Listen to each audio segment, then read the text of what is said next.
I'd like to welcome everyone to our 8th TILO Presents session via Google Hangouts on Air. My name is Carrie Rathsack, and I'm the Integration Specialist here at Rossford Schools in Northwest Ohio. For today's presentation, I will be the moderator, and we're so glad you can join us. Today's session, Rebecca Rosecrans will be presenting, and she is from Tri-County Computer Services Association. And it's going to be probably about an hour session. And I'll just go through a couple little tips here on Hangouts on Air if you are new to Hangouts on Air and how this is going to run. First of all, you can watch this via the Google Plus event page that many of you have probably already clicked on and started, or you can obviously watch it via YouTube if you can't get in to the Google Plus page. Also, you can watch via YouTube the recording that will be available soon after this is the live event is over. If you have questions during the session, we'll ask that you use the Q&A button on the left side of the Google Hangout. There's a blue button over there, and that will open up a Q&A panel on the right side of your screen that you can use, and I'll be watching that during the session today. Also, if you cannot get that to work, or you have additional questions, try posting to the event page, or worst comes to worst, you can always just email Rebecca or myself during or after the presentation. I don't think Rebecca will be answering during the presentation, but I'll kind of monitor my email as well. So without further ado, I think we'll go on to the presentation and let Rebecca introduce herself, and then she can continue on with her presentation. Rebecca? Thank you, Carrie. Hi, everyone, and I'm going to say this is a new thing for me. I might have participated in a Hangout, but definitely not been an active participant. So I apologize for my kind of shakiness getting started. I'm an educational technologist, like Carrie said, and I'm at a ITC. And so I get to work with teachers out in our school districts, Ashland, Wayne, Holmes counties, and Wadsworth City Schools. So I want to just tell you guys that I'm really honored to be able to do this and introduce you to ThingLink. I learned about ThingLink at the ISTE conference this past summer. So I'm going to share my screen out to you. Hopefully I'll choose the right screen. And I'll tell you about ThingLink. Carrie, does this show up for you? Yes, looks like you're good. Okay, thank you. So ThingLink, what is it? What's the whole idea? It's a provider of images and video interactive tools for the classroom. And what they have is a tagging platform that layers an image with videos, web links, photos, text, whatever you like. And it does integrate nicely, so I don't have to have a separate account. It can go along with my Google account. And you're going to do just a few basic tasks, and I'll go through these. You go get an image, you add links and information you want that when they look at that image, they will have a link to it or hover over and get that text. And then you need to share it. So then you send the link to students or parents. I thought it would be best for us to try this out. And this is what I've done in my class in person. We'll see if it works as well online. If you can open another browser tab or have another computer handy, I'd like you to type in this link on your screen. And this is the first ThingLink example you'll see if you haven't seen it before. And I'd like you to simply click around on that link. I'm going to give you a little bit of time to type that in.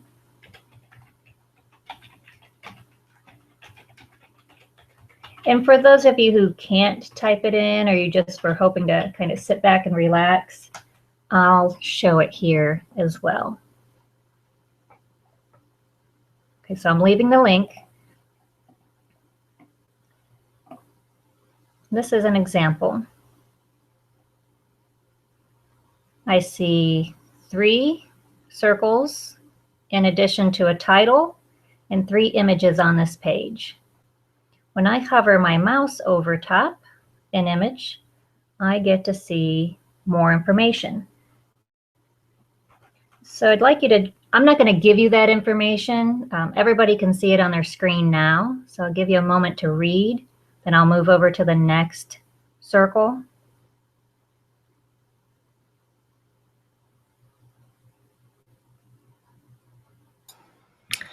Rebecca, are you able to zoom in a little more on that or not? Sure. Is it too small? There we go.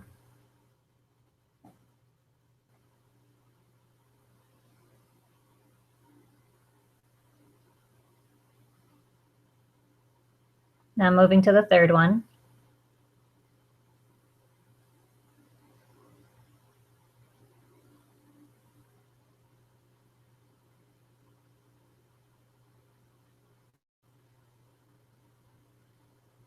And there's an extra one here at the top. And if I wanted to, then I could play this video.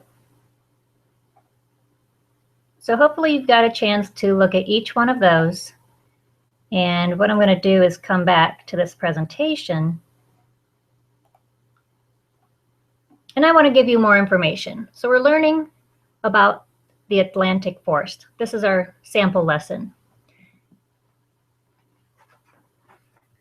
The Atlantic forest of Brazil is also home to 20,000 species of plants, representing 8% of Earth's plants. So in fact, in 1990s, researchers from New York Botanical Garden counted 458 tree species in 2.5 acres, more than double the number of tree species in the entire U.S. seaboard. The Atlantic forest harbors about 2,200 species of birds, mammals, reptiles, and amphibians, 5% of the vertebrates on the Earth, and this includes nearly 200 bird species found nowhere else. 60% of all Brazil's threatened animal species call this forest home.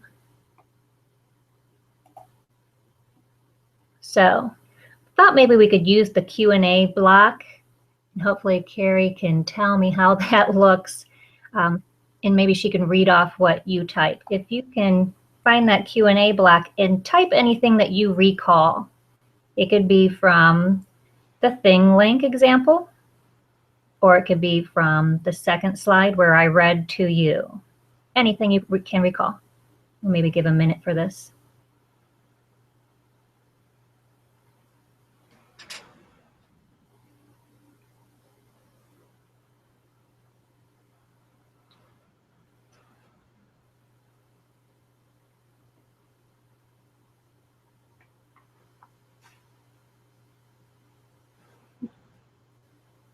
Do you have any people out there active, Carrie? I don't see anything in the Q&A. Okay. A lot of people can't get to that through their school accounts, so.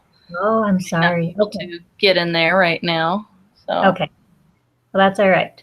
Yeah. So even if you were recalling on your end, and when I've done this in person, what I noticed was folks could recall more from the interactive ThingLink than they could from me just rattling off numbers from that second slide. Because that second slide wasn't very engaging, and it was a lot of numbers, and it kind of added up. So what we'll do, we'll move forward and talk about ThingLink for education.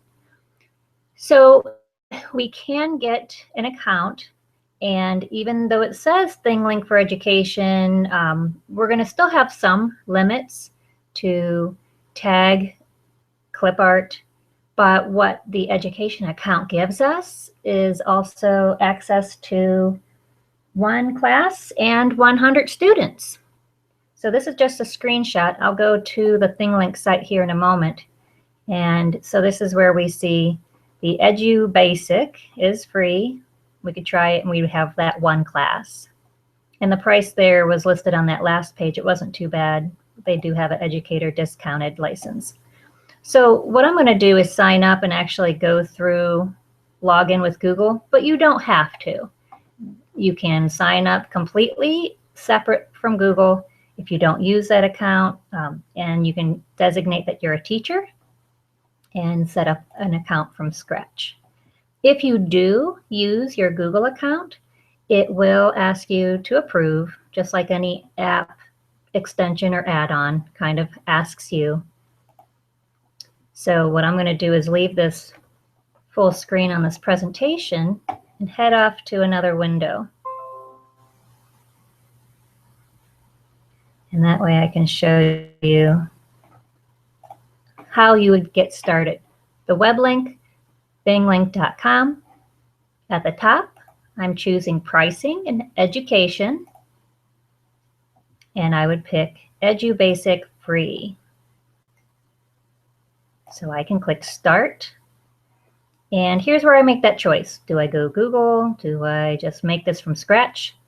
And if you're wondering why, what if a student picks something else? There's a reason that you want student, because as you get those 100 student accounts, the kids can generate their own account. And then what happens, you are given a code that the students would use, this invite code right here. And that's how they get attached to your account and or count against your 100 accounts.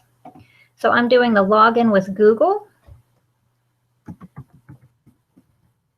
And this is just a account I have created.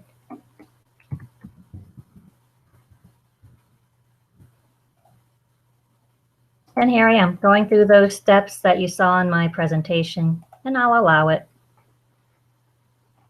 And of course, my name is, yeah, that's not a real guy, but he shows up, and I want to be sure I switch this so it is a teacher. But honestly, that's the same steps the students will go to. The only difference is they use an invite code that you give to them. And so then Abe is all done. They give us some nice tutorials, ways to get familiar with ThingLink. And you can try tagging with other projects that are already out there, or you can upload your own photo. So that's what I'm going to do with you guys. I'm going to leave this dummy account and head back to my real account here. When a person signs in, they can explore and look all over at everyone else's that has been left public. You can also make your ThingLink private, then share the link with students. And I think probably what's hardest to remember is that when you want to work, you always come back to the me. And then I can see works that I've done in the past, and I can edit them. They certainly do have the create button as well. So since you wouldn't have previous gallery items, then sure, go to upload.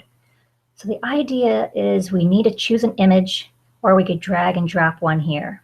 So I have an image I would like to use with you guys. A skeleton, I thought that would be pretty safe. So the skeleton image, what would I want to do? Why would I want to make this an interactive picture? Well, let's name this. I might want to review vocabulary. So that fits a good majority of us, that you have terminology, and unless students actually interact or if they fill in the blank, they don't tend to recall that as much. And so using ThingLink's neat feature of rich media tag, I am going to go ahead and tap here and put in my first tag. So there's one of those icons, and I could add in a link if I wanted, but I want to make this tag pretty simple. And I said vocabulary, right? Just simple terminology. And so that's what I'm after. And so if a student were to move their mouse over this, we'd see the word skull pop up. If I'd like to do another, so I'll save this tag, and I can move to another place, and I could label the next one.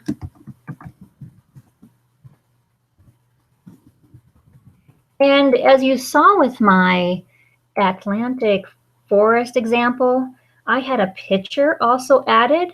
So I had that picture of, what was it, Rio de Janeiro or Apollo with all those roads, because I just thought that was insane, all those highways, how congested they were.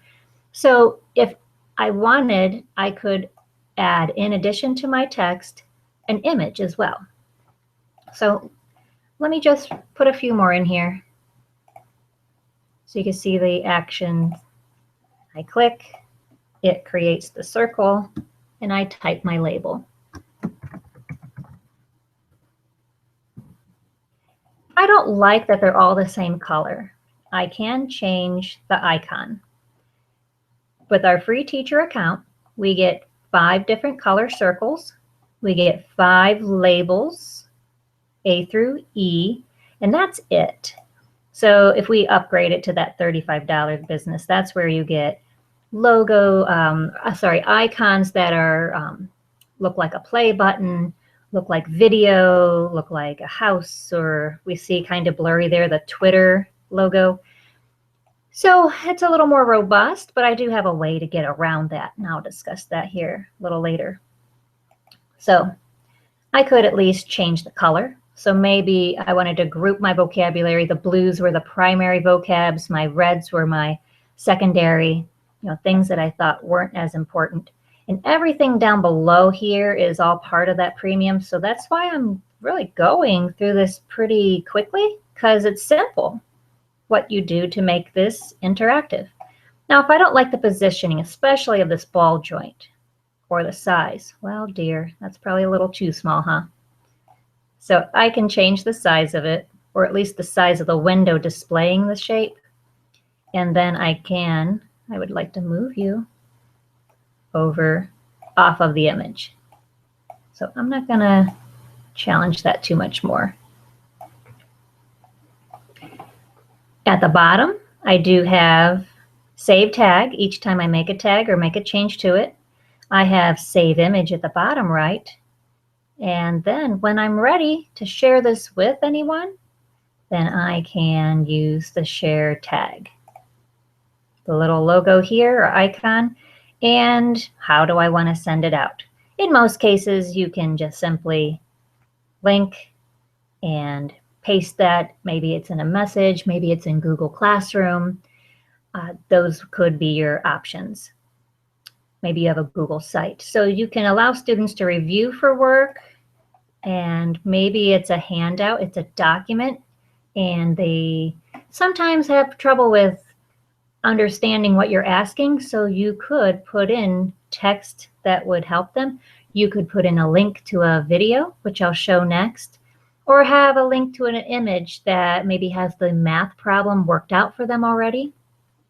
Some of the things we'll find out though, full screen, that's part of premium. So if it says please upgrade, that's exactly why. We aren't paying for anything. So they do give us a limited access for full screen.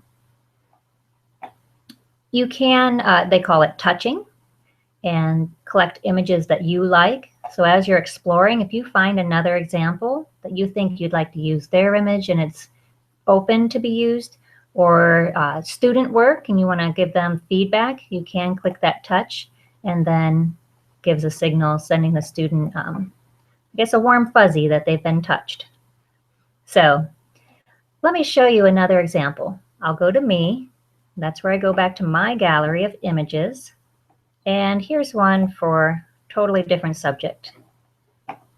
So if I'm doing the elements of art, and it's also showing you when you need to come back how to edit. So you click on your image, you click the pencil for edit, and I'm back. And what do I have here? Looks like I have a red circle, and it has some text. And if I can't read that in the small box here, this is where the box is pulling the information over here on the left. Link below, okay, and then there's the link. So as you put it in, you type the link at the top box, but it displays truly at the bottom. So I have a link. I have, a lot more text than before.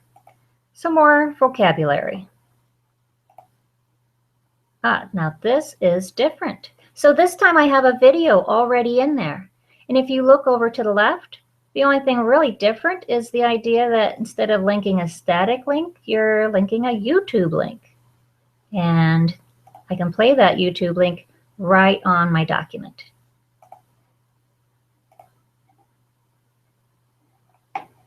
So again, I can continue adding my little targets. If I had a link to go out to a website, so let me see if I have a resource link here. Rebecca, I had a question. Okay. With the YouTube, do you know if it's blocked, YouTube's blocked in the district, if that will show up anyway in ThingLink? Does it override it? Do you know? No, that's not going to override your filter, unfortunately, because it's truly still pulling it from YouTube. Does not give it a wrapper address or anything. So unfortunately, no, that would not work as a bypass. Good question, though. So even though my link is really for the shape video, and I already done it earlier, I'm going to click here as a new target, and I paste in a YouTube link. And it pops up immediately, so you can see where it's going to pop up, how it looks on your page. If I needed to add text to this,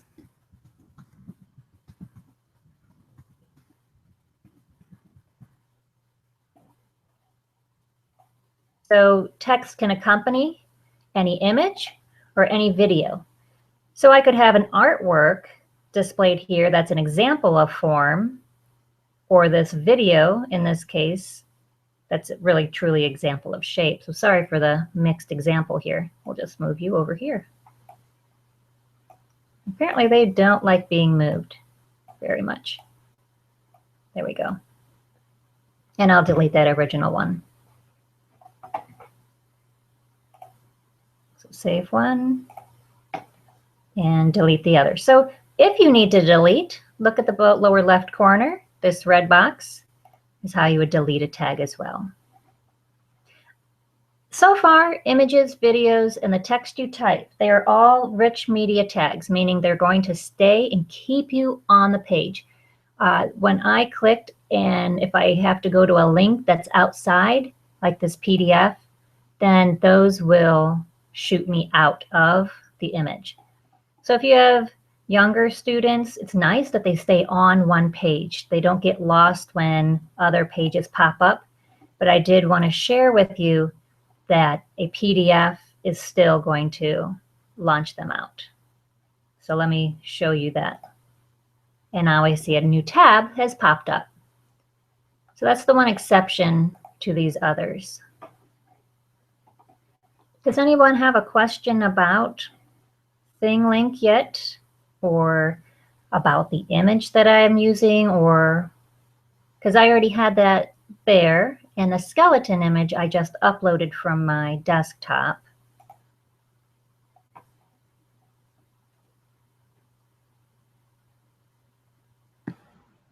Yeah, no questions yet. Okay, well, let me show you something else you can do with ThingLink. And it was too funny. I was trying to really rack my brain. I'm going to get these tutorials out of the way. But during my class, I was trying to rack my brain and think, oh my goodness, what were those videos on MTV called back in the 90s? And so I won't spill and give away the name of those videos yet. But if you upload your own video or go out to YouTube and grab a video, you can make them interactive as well. So here's an example, again, on the Atlantic forest. I'm going to play a little bit, and I want you to watch over here on the left. Something happens.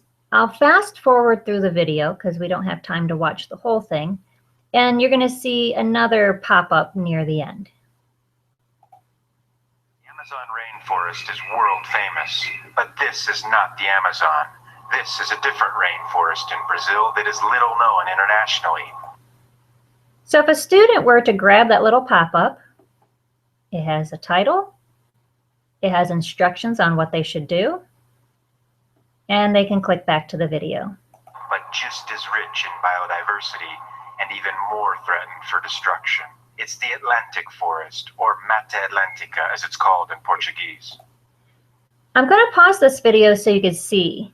On my timeline, I have gold bars, one at the beginning and one near the end. So I'm going to fast forward to take you to the end. Environmental struggle with no easy answers, all belied by the beauty and tranquility of this forest in Brazil that many people don't even know exists. So now you see that ending pop-up, and it says, now answer these questions. And what I have embedded here is a Google form. It's not tied down where the students have to sign in with any account. A few questions that they would have learned this information by watching that video.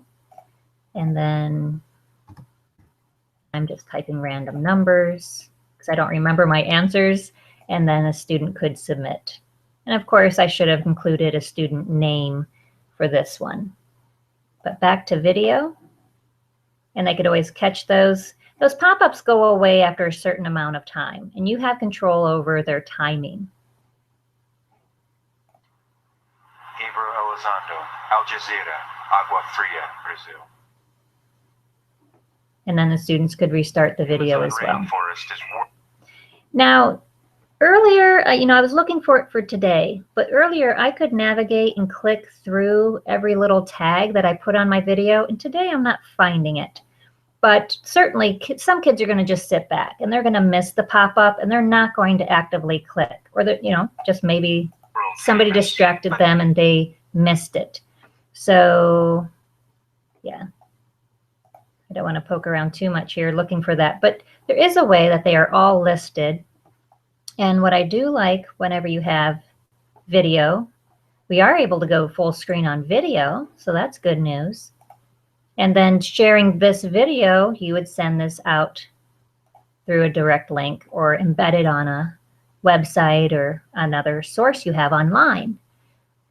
One thing we tried, because we thought, all right, this is pretty cool. We have an interactive video. Can we make an interactive video on an interactive image? Well, and the bad news is no.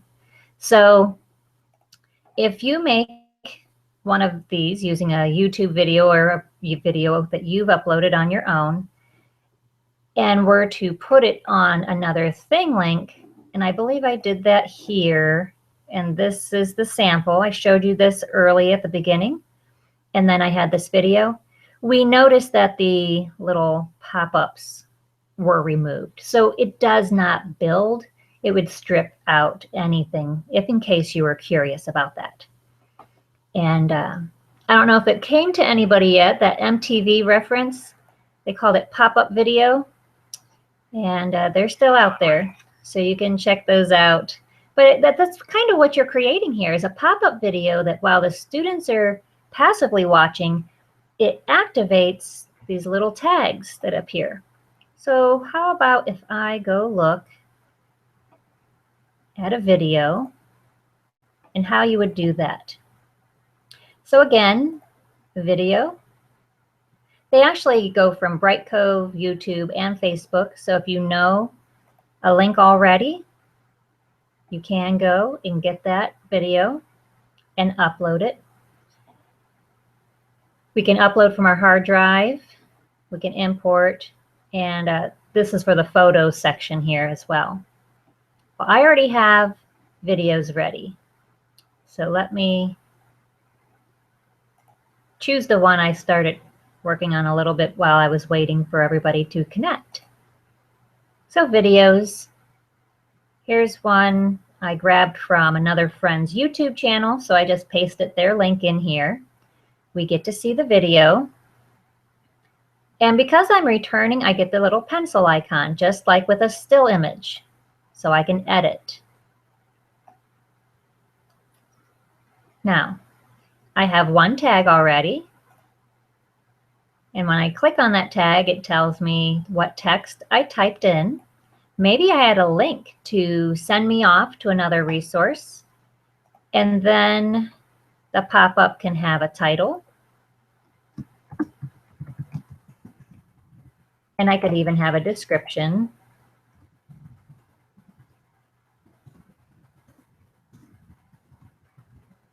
And like the other still image, I could have an image accompany this if I'd like. And then the style is only for the pro account. So good enough, it tagged, and I see my amount of time. It's going to appear for 5 seconds. This is the text that people will see. I can change the amount of time. And the icon, I get a better selection of icons. So I get my 5 colors that I got with images. I get my 5 letters of the alphabet. And then I also get extra. So it's kind of nice if it was a sound, you know, maybe it was a song I wanted to listen to. In addition to watching the video, then I could link to a YouTube video that was just playing music. Additional icons, which is really nice. I wish these were also in the still image gallery for free. As well, we have this upload icon, and that's for the pro account. So back to this, I'm going to just leave it a little information icon, and I can click save. And I went from 5 seconds long to 10, and we see that this will come in at the 4-second mark. I can add a new tag. So let's see what happens at 4 seconds here. There it is. It's going to remain for 10, so we should see it about 14.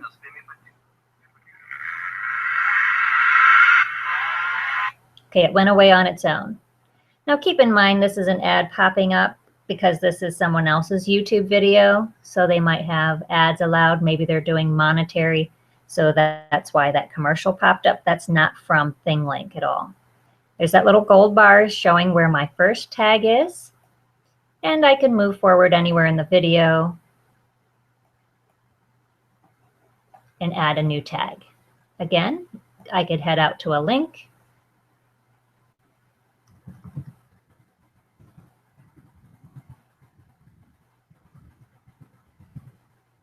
and have text.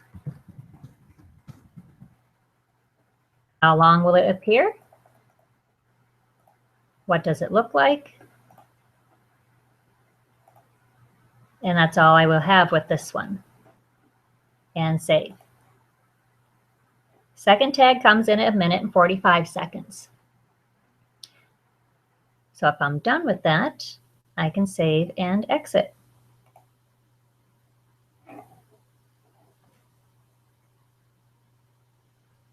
Now, a little bit about students.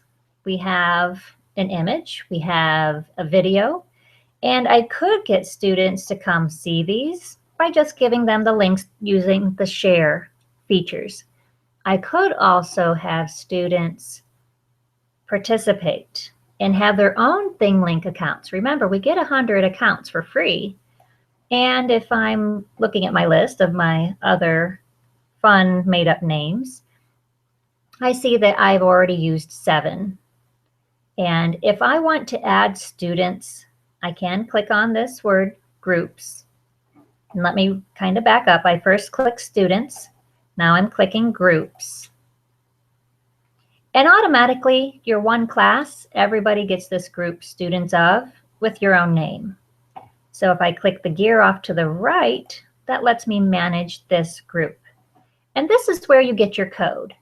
So if you wanted, that's all the farther you have to go. Give the kids the code, they head to the website, and they enter their own username, their own password, and you're done. They click that they are a student and put your invite code in. They will appear in this list. You can go this route and register students yourself. Rebecca, okay, continue. Yep. Oh, is that what somebody was asking? Yes. Okay, yeah, you can sign them up. You just write one name. Here are the instructions. The contact email is your email. Ooh, a little nicer if you have younger kids, especially you're under 13s. So you get all notifications from the accounts, even password recovery links. Oh, that's so much better than them going out on their own. And so They can change the email address from their own settings dialog, but classroom management, you can take care of that however you choose. Maybe you tell them don't, leave it alone. So after clicking add, your new accounts are created. And then, you're going to want to store their IDs and passwords that are generated. So let me jump to that. I think I have a screen already. So here we go. I was typing in student names. See if that looks a little better. So here's some of my kiddos. I have 4 of them.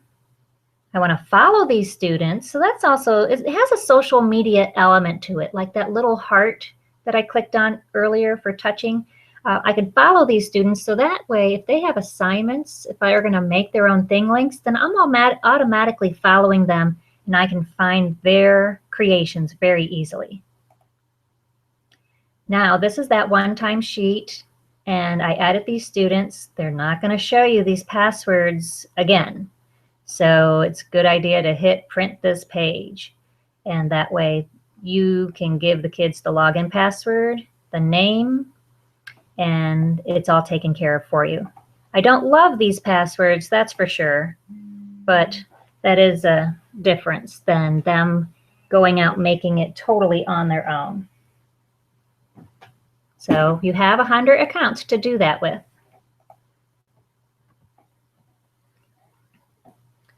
So let's see, I think I have covered the majority of the 2 major things you could do here. Use a static image or use a video. And while you're exploring, if you have touched any other samples that you would like to return to, maybe you just want to use them for your own teaching, those all appear here. So as you see, I only have touched that one skeleton image. I am following 4, and those are my students. I have 4 followers, and again, because they're my students, they were automatically set to follow my account.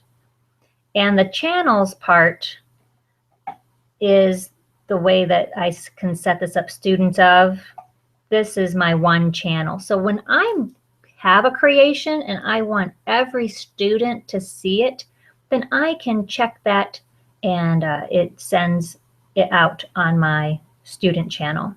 Let me go back to one of those examples. So I have this new one, Elements of Art.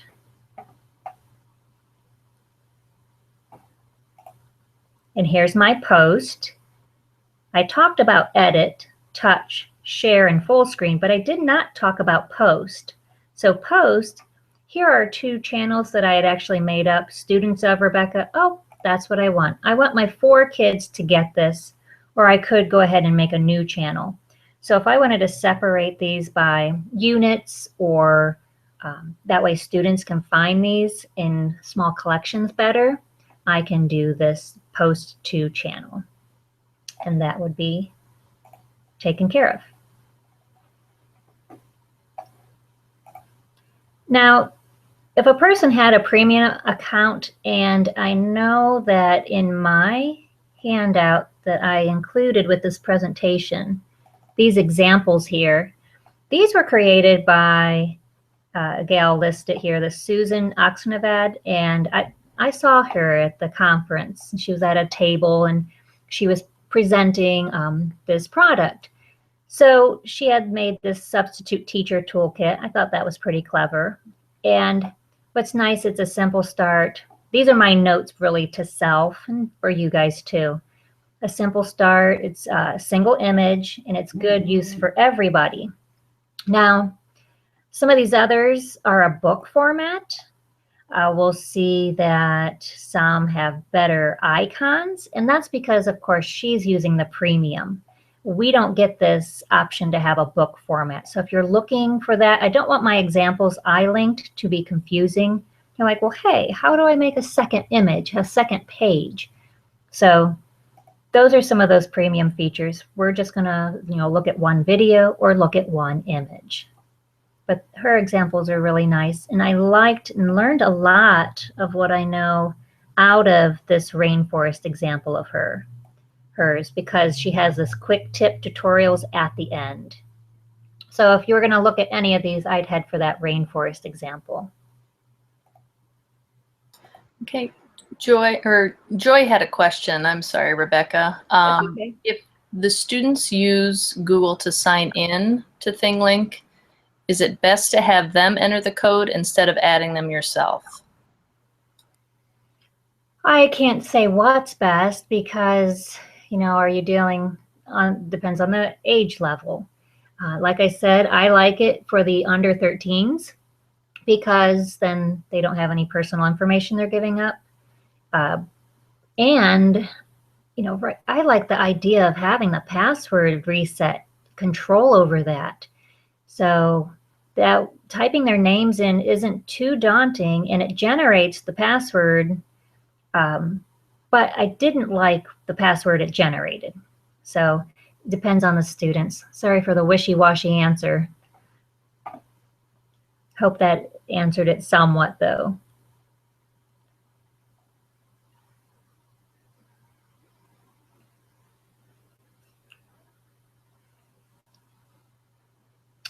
And I'm thinking there was one more thing I was hoping. I know what it is.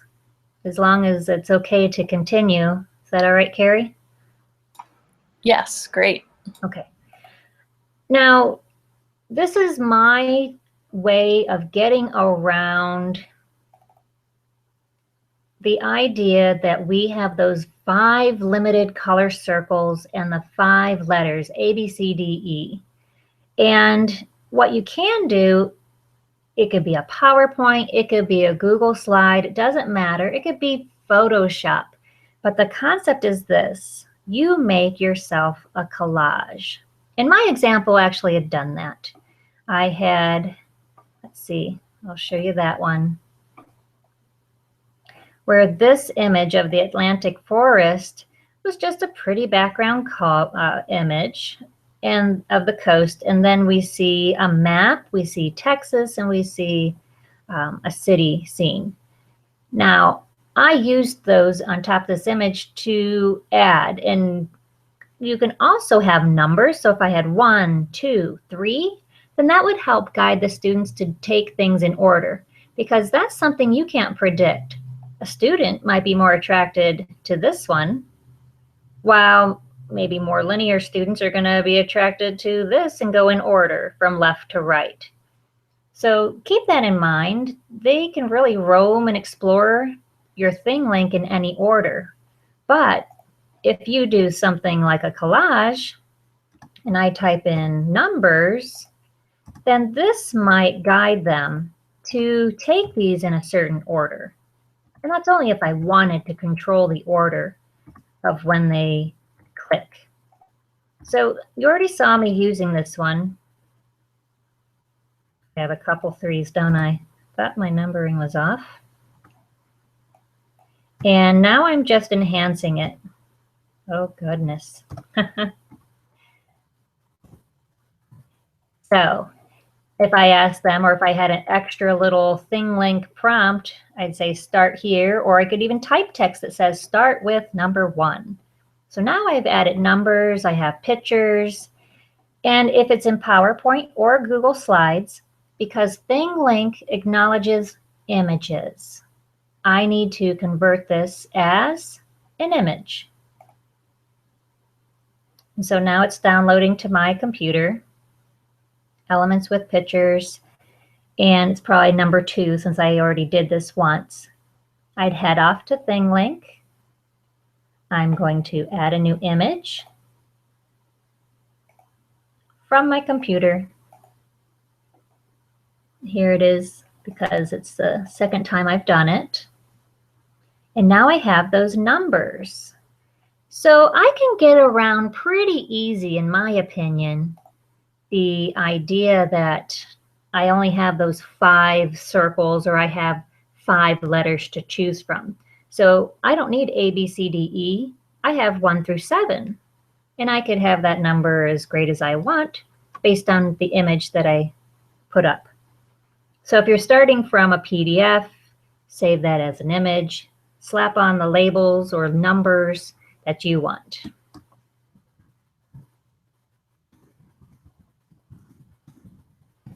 And then I could have my tags. It says click to add a tag. And I know what I'm doing, what looks strange. I remember this is me. I watch other people do it and they don't have the same problem I do. So don't think that ThingLink is being weird. It's just something I do that's odd when it comes to those tags. There we go. So number 1, get him over where I really want him. And now I can say start here.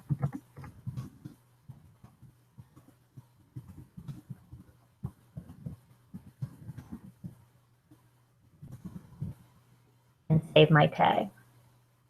And now I really don't care so much about the colors. Move on to number 2. And save tag. So hopefully the number in my collage and in my creation is going to help guide them. So that's my tip. And other than, going beyond using this with 100 students, I think we have a pretty handy tool and it's pretty quick to get started. Just probably remembering when you come back to find your creations under me. You have images or videos that when you reopen one, in order to edit, you click on the pencil. And whenever you are creating student accounts, it's not obvious at first, but you do need to click on groups and the gear to go find your student code, the invite code. So a few of those things I just wanted to review because I kind of stumbled around looking for them when it was my first time coming back. They feel hidden, but after the second time or third time, it's pretty common to find them, pretty easy. So I'll take any questions or any other comments.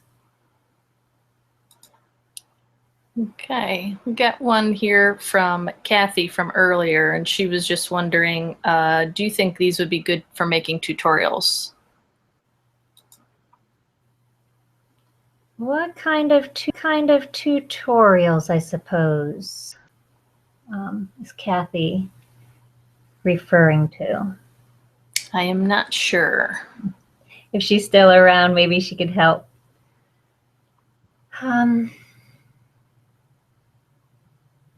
If the picture was, I'm thinking, when I think tutorial, I'm thinking, all right, following directions, because we have to teach our students, please follow directions. So maybe the first, do a collage, and the first picture is, and I'm going to follow directions. I am making a peanut butter and jelly sandwich. I'm sure you've heard this example before. So I could do making a peanut butter and jelly sandwich. I have a first picture of my materials. Then the next picture right beside that is opening the bread, putting peanut butter on, etc. So if those were sequence pictures, and then I would put a ThingLink tag over each step. I mean, that's a tutorial for making a PB&J, but without having more from Kathy, I'm kind of grasping there. Right, she's saying for software uses and users. If you had a complicated interface and you just needed to show that splash screen, oh yeah, definitely. And it's not taking them through a long video. Actually, Google Education, they do that, honestly. They have very similar where you're looking at the interface of Google Drive, and what happens is they have a little pop-up that pops up over by Drive, or it does a little outline on Drive, and then you read about that, and then you click X to close it, and then it pops up another. So yeah, Google already does that with their own interface. Yeah, I would say you can do it. Okay. Great. There's no other questions right now, so if anyone has any others that you can get into the question Q&A box, that's great on the right side there. And Rebecca, would you suggest using this with any grade levels, really, or with teachers too for their own professional development, or mostly just within the student realm? Certainly for the teacher, I do like that you can, and one of the kind of part of the description for today was flipping a classroom. So another kind of a line that I'm following is, flipping classroom learning management systems. And teachers are giving students videos to watch, but, this is some presenters I listened to. They said, well, you really can't verify that the kids watch the video. How do you know? And by them engaging with that video, like that pop-up video I had made, it gives you that reassurance that they were at home, they were listening to that lecture, because you've included the interactive elements that they would not have gotten anywhere else. So if they had watched the video that you grabbed off of YouTube, that's fine, but they're going to miss all your pop-ups that are going to enhance and maybe be questions on the test, or so it gives them reason to maybe watch the whole thing, or keeps them more captivated. And I think flipping your classroom, an image, even if you hand out the PDF and they're looking at it, I mean, how are you sure they're going to do well, or if they're taking that work home, or if they're online, that they're going to make it through that whole document without questions? So you can offer that. And I know I'm kind of thinking of Aurasma, that's what some teachers do. They make an aura of a document, and then they have a video that pops up and talks about the student's worksheet, how to complete it, or what the teacher's looking for. ThingLink does that as well, and a little easier, a little simpler. It's pretty quick. As long as you have the content you want to go in, or if you're making it up as you make those tags, it's pretty quick to make them for teachers in instruction and students who maybe want to do them as an interactive report. Okay, great. One other comment, someone is mentioning that she feels that it seems to be very complicated and it doesn't feel intuitive at all. What are your thoughts on that? Or well, that could be me. I could be making it complicated, but to create, it didn't seem complicated to the teachers that I've worked with before. And I think the interface, though, isn't real intuitive. So that's why I was trying to repeat and point out, where do you go and find your creations? Or, to edit. People were I'd watch them, they had a hard time, like, all right, I made it, now where is it? I've made it, I find it, now how do I work on it again? So some of the interface probably isn't as intuitive as I wished personally. And right. If I needed to dig up that student code, I'd have to think, all right, students, and then that group, and then manage the group. It was deeper than I felt it had to be. Right. So yeah. I have some partial agreement there. Yeah. Do you feel it gets a lot easier once you're actually in it yourself? Do you feel like most things? Yeah. If you guys were only watching passively, I could see how this seemed like a lot. And so I talked about, making one with text, with a link, with a video that had pop-ups. So there was a lot of different things happening. So if you just sat back and watched, it probably does feel like, oh, this is, but honestly, it really is easy. If you even find yourself one picture, you go to Google Images, doesn't have to be a collage in any sense. It's just an image, like my skeleton. I grabbed that from Google Images right before we started. Then start labeling. So think of vocabulary. If you want to identify parts of a cell, start with a single image and then label it. Okay, great. And I think we're all set with questions. I don't see that we have any more. So Rebecca, is there anything else you'd like to share?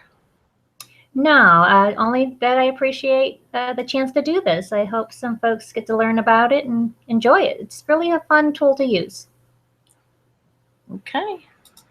All right, then I will finish up. I just want to thank Rebecca again for taking the time to present today. And similar thanks to all of you watching now or the recording in the future. Your feedback is really important to us. So if you do, we'd appreciate if you take a little bit of time to fill out the evaluation that is on the Google event page, and it will also be sent out via email to those of you that have registered for the session. And again, before we go, I'm going to come over here, see if I can get our TILO calendar to show. Just want to make sure that you all are aware of some future events. We don't have that many coming up right now because we've got to do some new scheduling for February through May. But if you just go to the the TILO.org/calendar, we've got a calendar page there that you can see all the upcoming events, and then you'll see them listed. And if you click on it, it will show the details and how to register and the event links and so forth, as well as contact information. So if you have additional questions for Rebecca or any of the presenters, their email is in that pop-up there. So again, I'll stop screen sharing again. I appreciate everyone's assistance, and especially again, Rebecca. We look forward for all of you to attend and watch some more of these in the future, as well as hopefully present. So thanks again, and I'm going to stop the recording. Thanks again, Rebecca. You're welcome. Thanks. All right, we're all set, and goodbye.